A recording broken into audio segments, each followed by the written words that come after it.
Bismillahirrahmanirrahim. Assalamualaikum warahmatullahi wabarakatuh. Selamat pagi anak-anak semuanya. Berjumpa lagi dengan Bu Tia. Hari ini kita akan belajar tema 4, subtema yang ketiga, pembelajaran yang ketiga dan juga yang keempat. Sebelum kita belajar, Bu Tia ingin bertanya, bagaimana kabar kalian hari ini? Alhamdulillah, subhanallah, Allahu Akbar. Semoga setiap hari kita selalu senantiasa dalam keadaan sehat walafiat ya.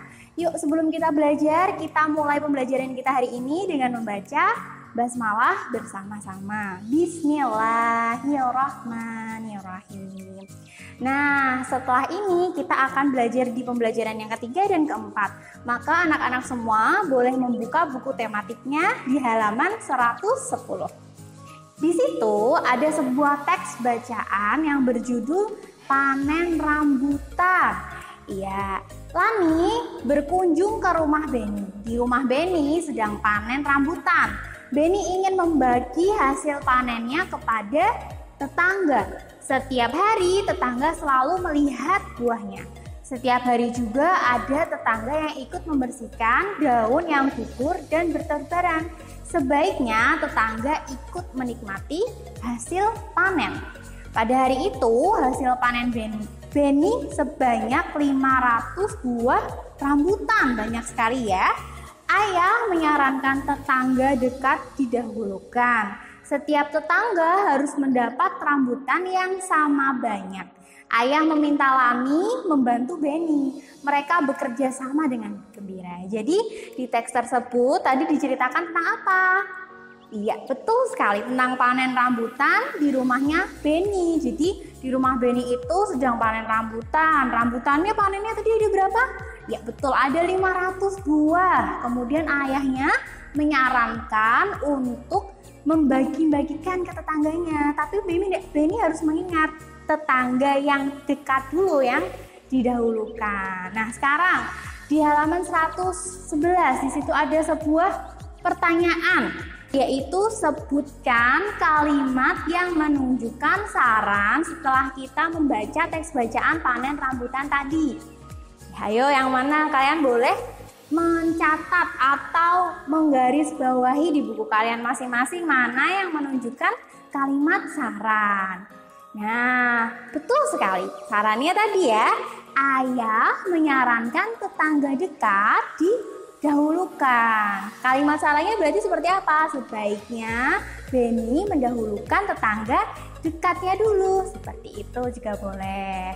Nah, kemudian di ayo membaca itu ada beberapa kalimat pernyataan. Kemudian anak-anak diminta untuk memberikan saran dari kalimat itu.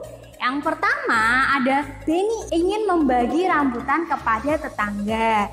Ia tidak dapat melakukannya sendiri. Jadi menurut kalian apa saranmu? Gitu. Sarannya yaitu Beni seharusnya meminta tolong kepada adik-adiknya atau kepada kakak-kakaknya untuk membantunya membagi rambutan kepada para tetangga. Kemudian yang kedua, Beni tidak memiliki wadah untuk membawa rambutan. Apa saranmu? Iya, bisa jadi sarannya seperti ini. Seharusnya Beni membeli wadah atau tempat terlebih dahulu sebelum membagikan rambutan. Gitu. Kemudian yang ketiga, belum semua tetangga Beni mendapatkan rambutan. Apa saranmu?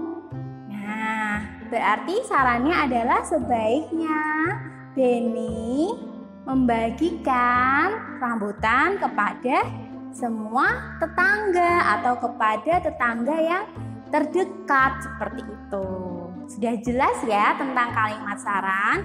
Yang terpenting adalah ketika kita ingin membuat saran harus tetap menggunakan kata-kata yang baik dan juga sopan. Itu seperti itu. Dan jangan lupa ketika membuat saran itu ada kalimat yang kita bisa menggunakan kalimat seharusnya atau sebaiknya.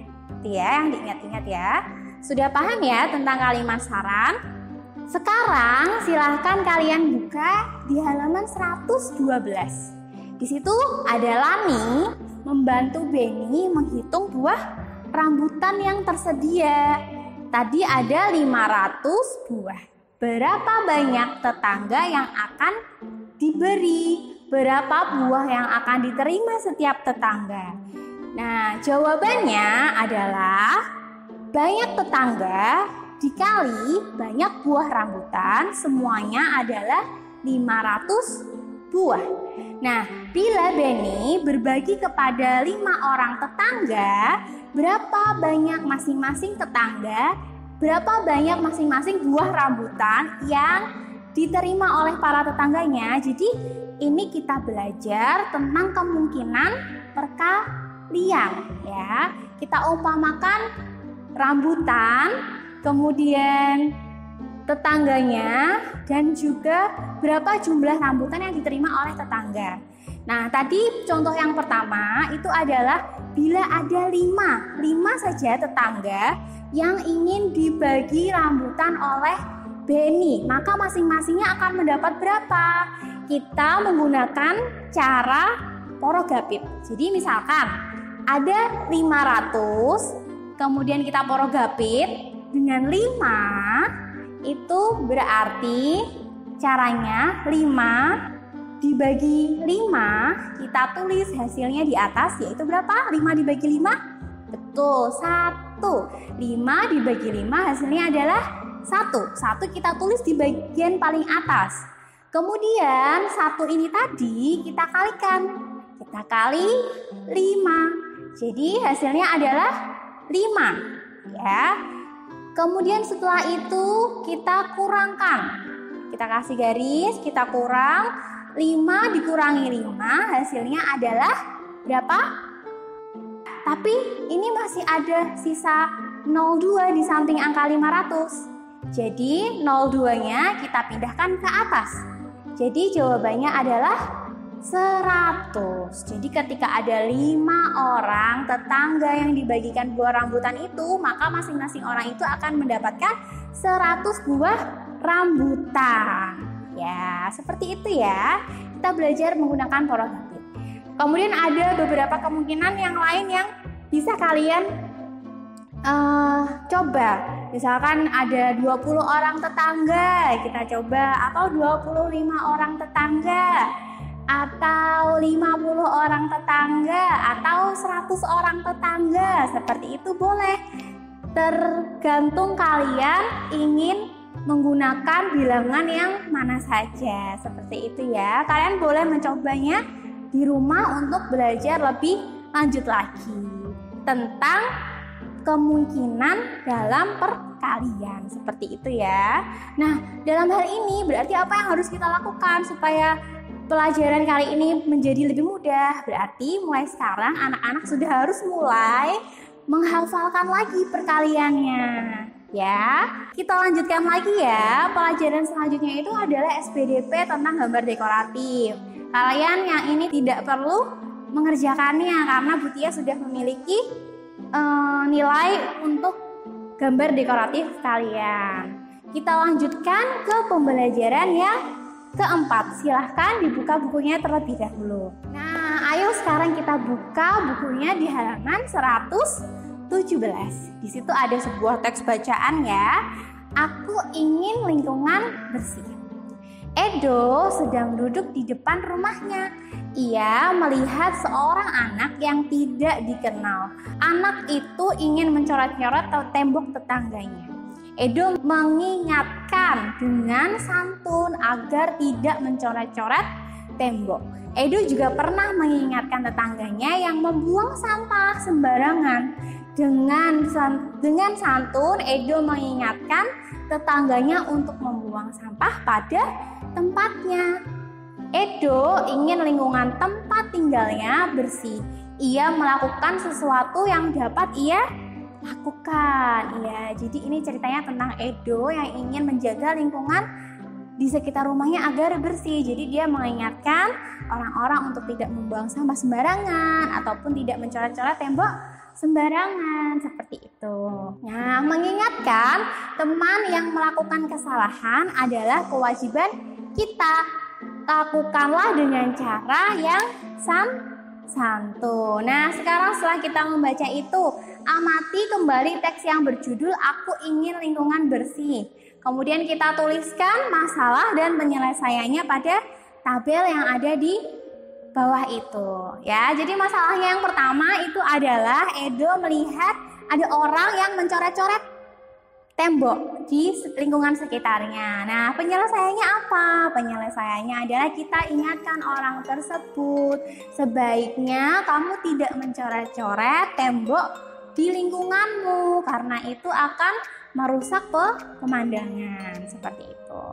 Kemudian masalah yang kedua apa? Edo melihat apa tadi? Orang membuang sampah tidak pada tempatnya. Kemudian penyelesaiannya apa? Penyelesaiannya Edo memberikan saran kepada orang tersebut. Sebaiknya kamu tidak membuang sampah sembarangan karena itu akan mengkotori atau mencemari lingkungan sekitarmu. Seperti itu ya. Atau kalian boleh mencari masalah-masalah yang lain dalam teks tersebut. Nah, mudah ya, ini adalah tentang hak dan kewajiban kita ketika berada di lingkungan sekitar. Ya. Dan setiap orang itu, anak-anak pasti menginginkan lingkungan yang bersih. Nah, sekarang apakah kamu pernah mempunyai masalah kebersihan di lingkunganmu? Bagaimana penyelesaiannya? Nah, ini coba bisa dibuat latihan untuk di rumah ya. Kemudian setiap orang juga punya hak ya.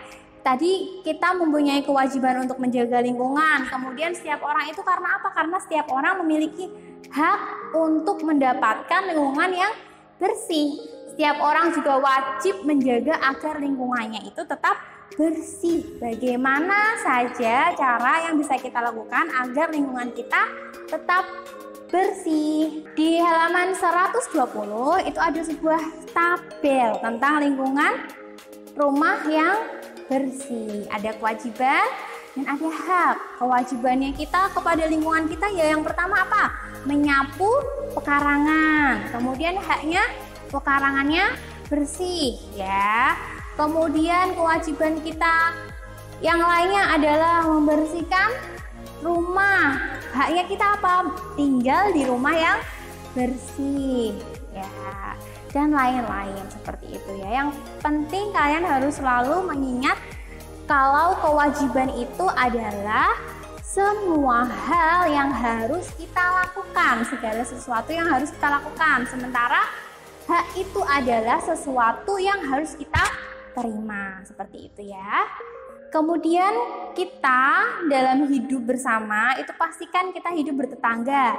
Nah, hidup bertetangga itu sangat menyenangkan anak-anak. Kenapa begitu? Karena kita dapat bertemu dengan tetangga di banyak kesempatan. Nah, di Ibu Beni sering bertemu tetangga saat belanja di tukang sayur keliling. Atau kalian ketika bermain bersama teman-teman juga bertemu dengan tetangga, atau bermain di rumah maksud dia itu bertemu dengan anak-anak dari para tetangga kalian. Nah, tukang sayur mereka sangat menjaga kebersihan. Dia juga tahu aneka bahan makanan sehat yang dibutuhkan. Ibu Beni dan tetangganya memilih bahan makanan yang sehat dan bergizi bersama-sama. Nah, sekarang coba kalian sebutkan bagaimana ya cara kita untuk memilih sayuran yang baik kira-kira. Ya, yang pertama kalau ikan kita pilih itu harus yang masih fresh. Kita bisa lihat insannya itu kira-kira masih segar atau tidak. Kemudian dicium baunya, apakah ini bau ikan segar atau ini bau ikan yang sudah mati dari kemarin-kemarin, seperti itu. Kemudian sayur-sayuran kita cari yang bersih, yang tidak dimakan oleh ulat. Kemudian apalagi daging ayam itu juga bisa dicium baunya ya, mana yang daging yang segar, kemudian mana yang daging yang sudah tidak segar lagi, itu akan terasa seperti itu. Yang pasti ibu-ibu kalian pasti di rumah sudah sangat jago sekali memilih sayuran yang baik kemudian untuk dihidangkan oleh keluarga tercintanya ya.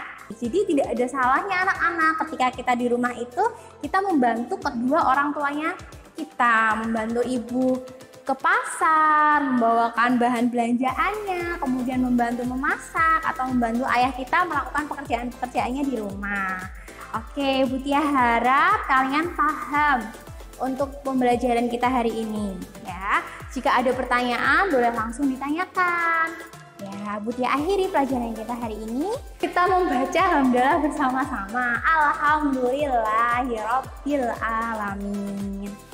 Ya, Bu Tia akhiri. Terima kasih anak-anak semuanya. Wassalamualaikum warahmatullahi wabarakatuh.